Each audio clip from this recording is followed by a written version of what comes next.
Hey guys, this is Claude opening up another deck today, and I did decide that whenever we get to the final two of this box, we're going to go ahead and do the patron openings. This box has been pretty good so far, so hopefully you guys will get some good decks out of it, and hopefully there will be no Brobnar, because Brobnar has been pretty light in here.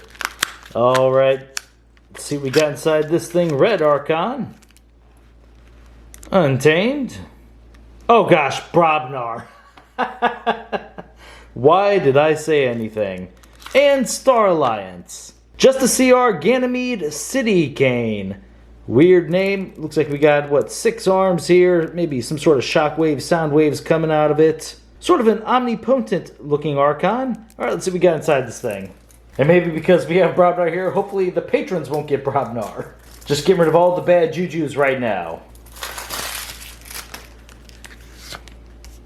Alright, starting off with Untamed Creative Nurture. It's an artifact. Omni, sacrifice it. If you do, reveal a creature from your hand. Choose a creature and play. For the remainder of the turn, the chosen creature gains the text box of the revealed creature.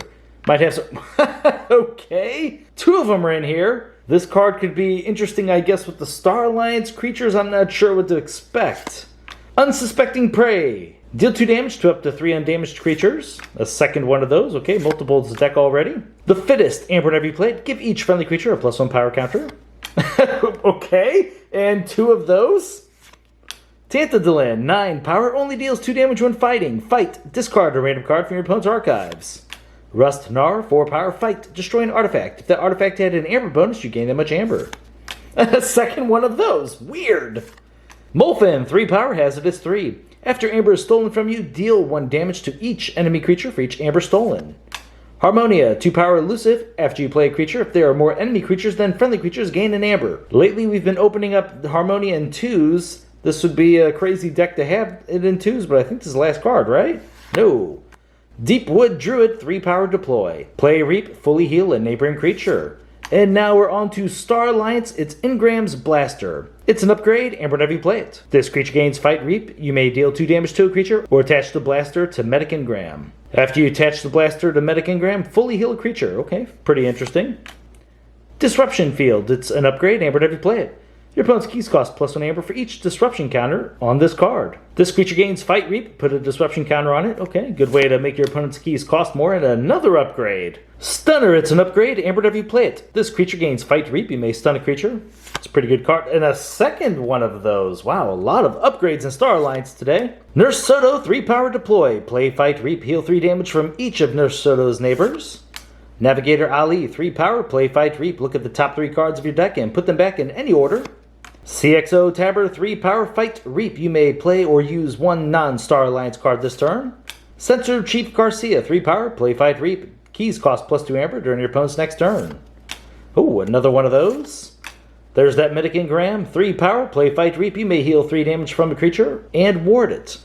Just realized what we can do with the Creative Nurtures. Chief Engineer Walls, 2 power elusive. Play Fight Reap. You may return an upgrade or robot card from your discard pile to your hand. That's going to be really good with all these upgrades inside of this deck. Arm Master Molina, 4 power, hazardous 3. Each of Arm Master Molina's neighbors gains hazardous 3. Okay, this actually ended up pretty good. This should be the last Star Alliance card. Typically is. Seeing that many upgrades at the beginning, I was like, oh my gosh, watch, we're not going to have any creatures to put these things on, but that's pretty solid.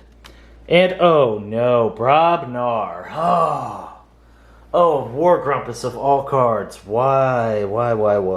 This card is not that good, and I feel like we get these in multiples. Oh, I hate to have more than one of these. War Grumpus is 3 power. Fight Reap. Ready and fight with a neighboring giant.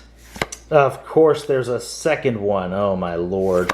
And that's why, because we have the Grumpus Tamer. 4 power, Reap, search your deck and discard pile for a War Grumpus, reveal it and add it to your hand, then shuffle your deck. This should have been a really cool effect. The problem is there are so many more powerful cards in this set. Disc creatures seem to be around 5 power, the Saurians exist. Just a lot of bigger creatures making it where you can't really get this or the War Grumpus' effects.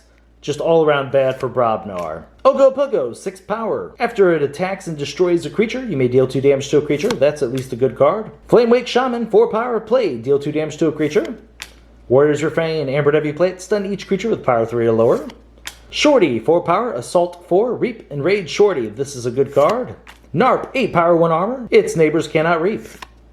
Mog Hunter, 6 power fight, deal 2 damage to a flank creature. Now, I'm sure I'm jinxing myself, but we actually have some good fighters here suddenly. And another one, Cowfind, 5 power, before the fight, deal 2 damage to each neighbor of the creature Cowfind fights. And a second one of those, interesting. And what a great card to end this with. It's Berserker Slam. 1 amber whenever you play it. Deal 4 damage to a flank creature. If that damage destroys that creature, its controller loses an amber. That was a pile of Brobnar creatures. Was that 11 Brobnar creatures? Absolutely no way did we have 11. That makes it a little bit better. Having a big board deck slows down the big steel decks where they don't want to play any cards because they want to hold on to them to steal. So a big board deck is very strong against that. Wow, it was very close. The Warrior's Refrain was in there as well. Okay, so let's get our amber up. All the upgrades should have had it, yep. Harmonia, questionable considering how many creatures we had in here. The Fittest is actually going to be pretty powerful. Okay, so as expected, a very low amber count. A very low amber control count as well. Alright, we have 1, 2, maybe 3, 4, 5, 6, 7, 8, 9. Super low. These houses are not known for their amber control. Is it just going to be the Berserker Slam? You know what? Actually, we had the Disruption Field. Here it is. So that can actually slow them down a little bit. Maybe the Warrior's Refrain, where you don't really have the best Reapers, so that should hit more of our opponent's Reapers. Not too bad. Oh, Garcias. Forgot about those. Molfin, we'll put kind of up there, not really.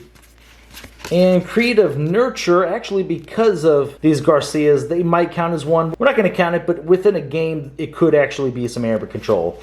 So really it's 1, 2, 3, 4, 5.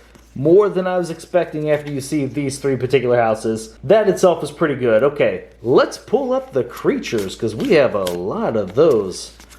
Very interesting deck here. Just a very big, powerful board deck.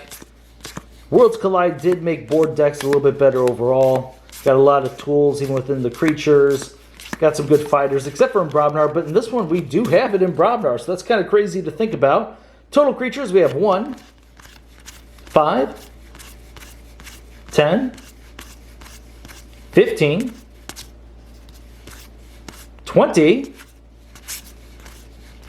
24. That is a huge count. I'm liking that. And really, this is a pretty good fight deck. Let's check it out. So we have ways to deal with our opponent's archives there, destroying artifacts. A lot of ways to heal our creatures, which is going to be pretty good with how much our Brobnar creatures are going to want to fight. So you got the heal effect there, heal there.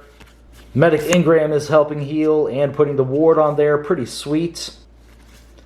War Grimpuses might survive if we're forcing our opponents to have to deal with a lot of different creatures in here. Let's see. And then also for survivability, we're going to have the, here we go, the 2 the Fittest. Very nice. The Blaster will help heal another creature. Stunning creatures will be pretty good. Yeah, this is a powerful board deck. Sadly, board decks aren't the most powerful types of decks, though. But this is going to do what it does very well. And these Brobnar creatures are pretty big compared to most in Worlds Collide. Let's pull those guys up. We had 10 of them. Now, whenever I say that, I know we did have the 2 War Grumpuses. We had the Tamer here. But we got some pretty beefy guys that are going to stick around. Should be all of them, okay? Cowfind should survive fights, spreading some damage around. Very nice. Same thing here. Surviving a fight, spread some damage. We already know Narp's going to survive the fights. Shorty's either taking out elusive creatures or maybe creatures that we spread out some of that damage on earlier. Flamewake Shaman spreading that damage. Same with Ogopogo.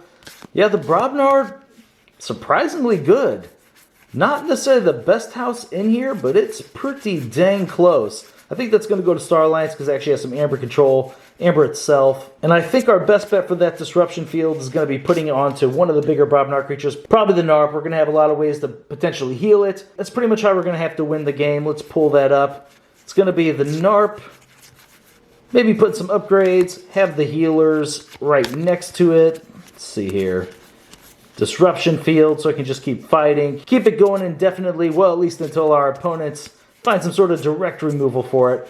But yeah, that's not bad whatsoever. What a weird game plan. Narp with Disruption Field, that's got to be what we got to go for. Other than just populating the board and hopefully getting a bunch of Reaps before our opponent can win the game. Alright, the rating for this deck, 24 creatures. that's really awesome, but sadly, it's not going to be a really powerful performer. Even at things like Chainbounce, people are bringing decks that are pretty good, or at least have some sort of coherent strategy. Alright, the rating for this deck, I'm gonna give it a C-, only because of how many creatures are in here. The upgrades there are really gonna help it out. We're gonna have a lot of different targets for them. It's gonna make our opponents have to really try and maneuver, deciding which creatures they're gonna get off the board. Even whenever you run up against something like Gateway to Dis, you know what, it doesn't hurt us too bad because we're just gonna immediately throw down a pile of creatures. So board wipes are not that great against a deck with 24 creatures. Yeah, C- seems about right. Alright guys, well thank you very much for watching my videos, and I'll see you next time.